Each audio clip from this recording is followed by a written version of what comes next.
गंगा नदी का धरती पर आगमन कैसे और क्यों हुआ था।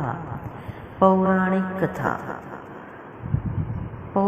कथा के अनुसार सगर नाम के एक प्रतापी राजा ने अश्वमेध यज्ञ किया था। राजा सगर के अश्वमेध के घोड़े को स्वर्ग के देवता इंद्र ने चुरा लिया था और कपिल मुनि के आश्रम में बांध दिया। राजा सगर के 60,000 पुत्र थे। उन्होंने घोड़े की तलाश शुरू की।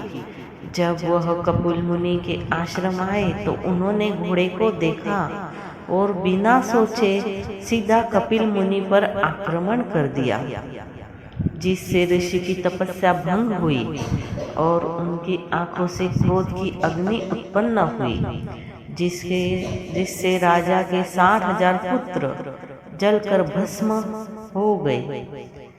उनमें से अंशुमन नाम का पुत्र जीवित रह गया।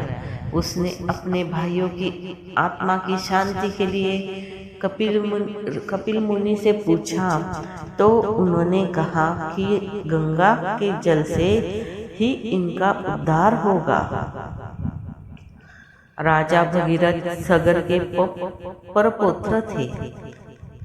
भगीरथ ने अपने पूर्वजों की आत्मा को शांति प्रदान के लिए घोर तपस्या की।